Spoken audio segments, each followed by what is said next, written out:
Everyone and welcome to the channel Bharat the learning spot. मेरा नाम है गुलजार और इस वीडियो में हम पढ़ने वाले हैं द अर्लीस्ट स्टेट्स के बारे में, यानी कि जो सबसे पहले स्टेट बने होंगे इंडियन सब कॉन्टिनेंट में वो कौन कौन से थे। जैसे आज की डेट में इंडिया में टोटल 28 स्टेट्स हैं, राइट। तो सबसे पहले स्टेट कौन से होंगे जो बने होंगे, हमें वो जानना है। ओके, क्लियर हो गया। तो सबसे पहले हम देखते हैं द 16 महाजनपदास, यानी कि जो 16 महाजनपदास थे उनके बारे में जानना है। सबसे पहले हम समझते हैं महाजनपदास कैसे बनते हैं। तो देखो, पहले जो है वो जन एस्टेब्लिश होते हैं। जन क्या होता है? जन होता है लोगों का एक ग्रुप, ठीक है। तो ऐसे बहुत सारे जो जन थे, कुछ ग्रुप थे, वो इसमें आकर और ज्यादा मिल गए। बहुत सारे जब जन मिल गए तो क्या बना? तो बना जनपद। जनपद यानी कि जो जन है, जो लोग हैं, उन्होंने अपने पद यानी कि अपने पैर वो सेट कर लिए हैं, वो किसी जगह पर अब सेटल हो गए हैं। वो घुमंतु नहीं है। ये जो जन था ये घुमंतु था, ये ग्रुप, ठीक है। लेकिन अब वो जनपद क्रिएट हो गया। जनपद यानी कि किसी जगह पर सेटल हो जाना, परमानेंटली रहना, ठीक है। और जब बहुत सारे जनपद मिलते हैं तो बहुत सारे जनपद के मिलने से महाजनपद क्रिएट होता है, ठीक है। ये होता है महाजनपद। तो हम बात कर रहे हैं 6th सेंचुरी BCE की, यानी कि 600 BCE की बात हो रही है, ठीक है। इसको हम एक मेजर टर्निंग पॉइंट बोलते हैं अर्ली इंडियन हिस्ट्री में, ठीक है। क्योंकि ये वो एरा है जो कि अर्ली स्टेट से एसोसिएटेड है, अर्ली सिटीज से एसोसिएटेड है। आयरन का यूज जो है वो बढ़ता जा रहा है, उससे एसोसिएटेड है। कॉइनेज का डेवलपमेंट हो रहा है, यानी कि जो कॉइन्स हैं वो बनने लग रहे हैं, उनका डेवलपमेंट हो रहा है। इन सारी चीजों से एसोसिएटेड है ये एरा जो 6th सेंचुरी BCE का है, ठीक है। इसमें जो थॉट्स है, जो थिंकिंग प्रोसेस है, उसके भी अलग अलग सिस्टम्स आते हैं, अलग अलग लोग आते हैं। जैसे कि बुद्धिज्म, जैनिज्म, वो इसी टाइम पीरियड में डेवलप होता है, महाजनपद वाले टाइम पीरियड में, जो कि 6th सेंचुरी BCE का है, ठीक है। तो कुछ अर्ली बुद्धिस्ट और जैन टेक्स्ट जो हैं वो और चीजों के अलावा इन 16 स्टेट्स को भी मेंशन करते हैं जिन्हें महाजनपदास बोला गया है। कौन कौन से हैं ये? कुछ फेमस नेम है जैसे कि वज्जी, मगध, कौशल, कुरु, पांचाल, गांधार, अवंती। ये कुछ ऐसे नाम हैं जो इन टेक्स्ट में जो है वो फ्रीक्वेंटली आते हैं बार बार, ठीक है। इनको एक बार मैप में अगर देखें तो ये जो मैप है वो अर्ली स्टेट्स और उनकी कैपिटल का है, यानी कि कुछ महाजनपद हैं और उनकी कैपिटल यहाँ पर दिखाई गई है। जैसे ये मगध है, मगध की कैपिटल राजगीर। यहाँ पर कुरु है, कुरु की कैपिटल है इंद्रप्रस्थ। पांचाल की कैपिटल अहिछत्रपुर। सूरसेन, इसकी कैपिटल थी मथुरा। काशी की कैपिटल वाराणसी। कौशल की कैपिटल श्रावस्ती। वत्स की कैपिटल कौशाम्बी। मल्ल जो महाजनपद था उसकी कैपिटल थी कुशीनगर। वज्जी की, जिसे वृज्जी भी बोला जाता है, उसकी कैपिटल वैशाली थी। अंगा की कैपिटल चंपा थी। इधर अवंती की कैपिटल उज्जैनी थी। मत्स्य महाजनपद की कैपिटल थी विराटनगर। इधर पाकिस्तान साइड में जो गांधार महाजनपद है इसकी कैपिटल थी तक्षशिला। कंबोज की कैपिटल थी राजपुर, ठीक है। तो इस तरह से 16 महाजनपद थे। इधर साउथ में जो है वो एक अशमक भी था जो महाजनपद था, इसकी कैपिटल थी पोटाली, ठीक है। तो हमने ये जो नाम देखे थे, ये वाले नाम जो हैं ये मोस्ट इम्पॉर्टेंट महाजनपदास में से कुछ होंगे, ठीक है। इसीलिए इनका नाम जो है वो बार बार रिपीट होता है बुद्धिस्ट और जैन टेक्स्ट में, ठीक है। अब ज्यादातर महाजनपदास को तो किंग्स ही रूल करते थे, ठीक है। और कुछ महाजनपदास थे जिनको बोला जाता था गणास, यानी कि जो गण होते हैं, या संघास, जिन्हें हिंदी में बोला जाता है संघ। तो कुछ महाजनपदास ऐसे भी थे।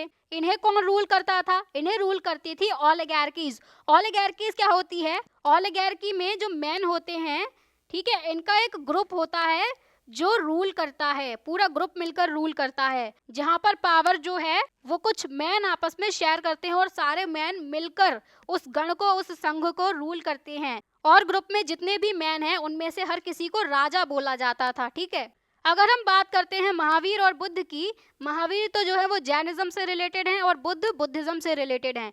तो ये दोनों जो थे वो इसी टाइप के गण से बिलोंग करते थे। अगर हम इन संघ का एग्जाम्पल लें तो अगर वज्जी संघ का केस लें तो वज्जी संघ जो है वो ग्रुप ऑफ मैन ही इसको रूल करते थे जिन्हें राजा बोला जाता था। तो जो राजा थे वो रिसोर्सेज को कंट्रोल करके रखते थे, जैसे कि लैंड एक रिसोर्स है, ठीक है। ये कलेक्टिवली कंट्रोल करते थे, सभी जो राजा थे मिलकर पूरे रिसोर्सेज को कंट्रोल करके रखते थे, ठीक है।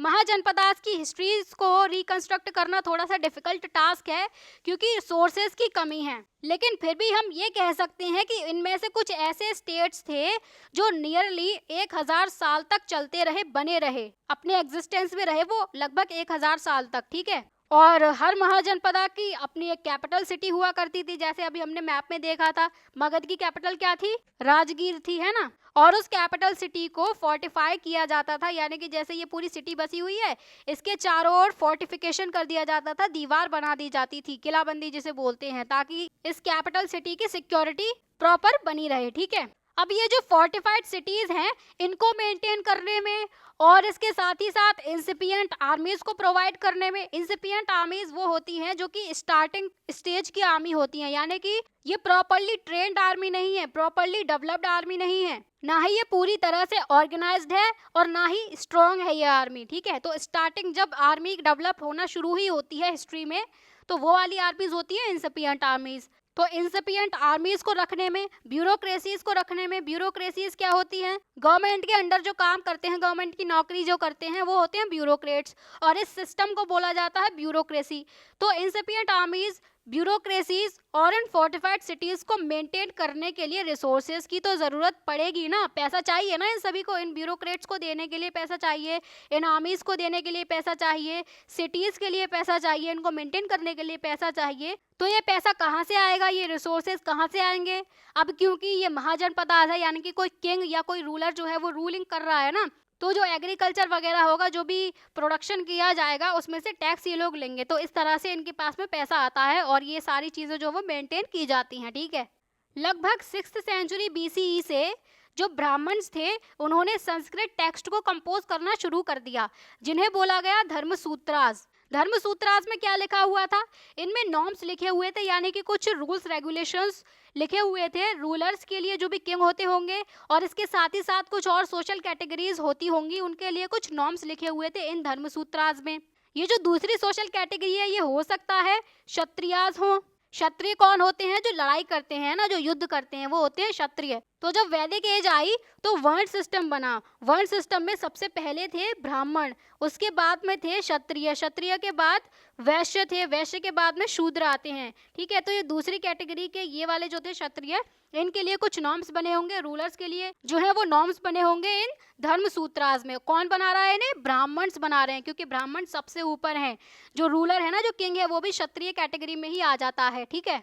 रूलर्स का काम क्या होता था, टैक्सेस और ट्रिब्यूट को कलेक्ट करना। ये टैक्सेस और ट्रिब्यूट कौन देगा, ट्रिब्यूट मतलब होता है गिफ्ट, तो ये कौन देगा, ये कल्टीवेटर्स देंगे, यानी कि जो किसान होते हैं, ट्रेडर्स देंगे और आर्टिसंस देंगे।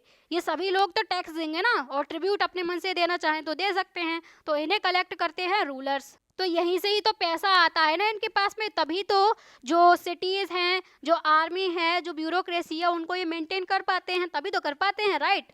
तो क्वेश्चन यहाँ पर ये है कि ये सारे जो रिसोर्सेज थे क्या वो पास्टोरलिस्ट से भी प्रोक्योर किए जाते थे, उनसे भी लिए जाते थे क्या, और जो फॉरेस्ट पीपल थे, जो फॉरेस्ट में रहा करते थे, क्या उनसे भी ये लिए जाते थे।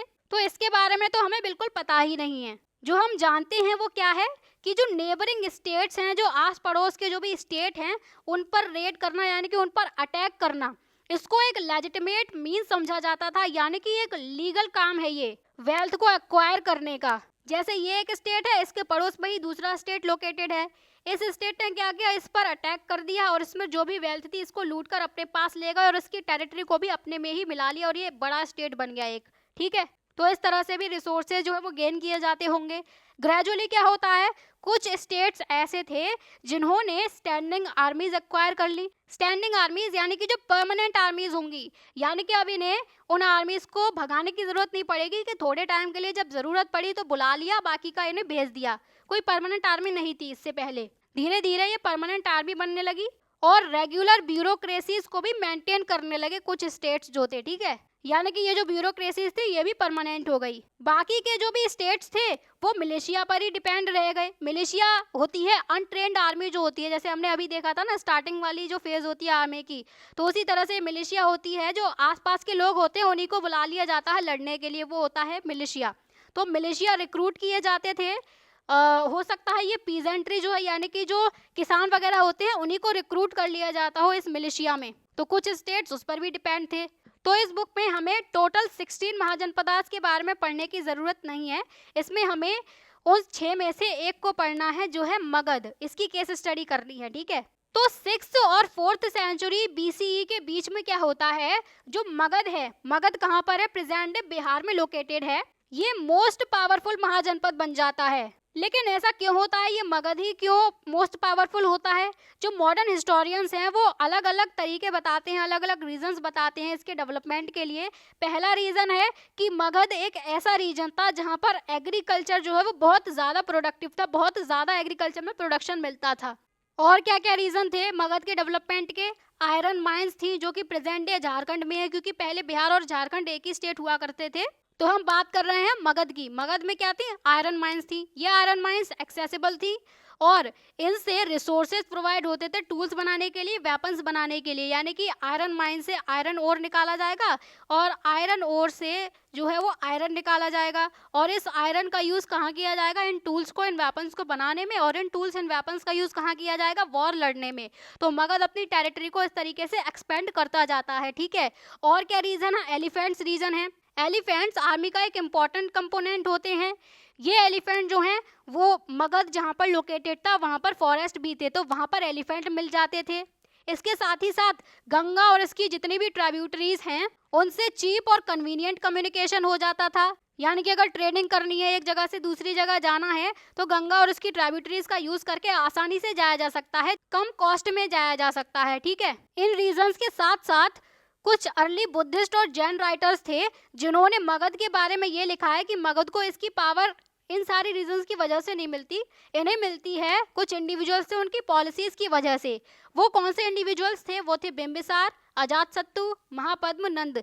ये तीनों जो थे वो रूथलेसली बहुत ज़्यादा एम्बिशियस किंग्स थे। यानी कि ये अपने किंगडम को जो है वो बहुत बड़ा करना चाहते थे, बढ़ाना चाहते थे उसे।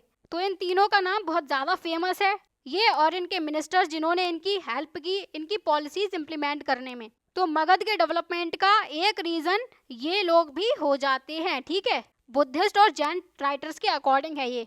अब मगध की कैपिटल की बात करें तो मगध की कैपिटल थी राजगढ़। राजगढ़ प्राकृत नेम है प्रेजेंट डे राजगीर का, जो कि बिहार में लोकेटेड है। यानी कि आज के टाइम पर जो है ये नाम है राजगीर और उस टाइम पर इसका नाम था राजगृह, जो प्राकृत नाम है, ठीक है। ये मगध की कैपिटल थी। राजगृह का मतलब होता है हाउस ऑफ द किंग, यानी कि राजा का घर। तो जो कैपिटल सिटी होती है वहीं पर तो राजा रहता है ना, तो राजगृह जो है वो इसका नाम रख दिया गया। राजगृह एक फोर्टिफाइड सेटलमेंट था, वही इसके चारों ओर जो है वो दीवारें बनाई गई थी। ये हिल्स के बीच में लोकेटेड था। ये जो राजगृह है ये पहाड़ियों के बीच में लोकेटेड था। बाद में 4th सेंचुरी BCE में कैपिटल को पाटलिपुत्र शिफ्ट कर दिया जाता है, जो कि प्रेजेंट डे पटना है। पटना का पुराना नाम क्या है? पाटलिपुत्र। यहाँ पर मगध की कैपिटल को शिफ्ट कर दिया जाता है राजगृह से पाटलिपुत्र, ठीक है। अब पाटलिपुत्र में कैपिटल शिफ्ट इसीलिए की जाती है ताकि कम्युनिकेशन के जो रूट्स हैं गंगा वाले उन पर कमांड की जा सके, क्योंकि ये जो रूट हैं, रिवर वाले जो रूट होते हैं, ये चीप होते हैं, ठीक है, और कन्वीनियंट होते हैं।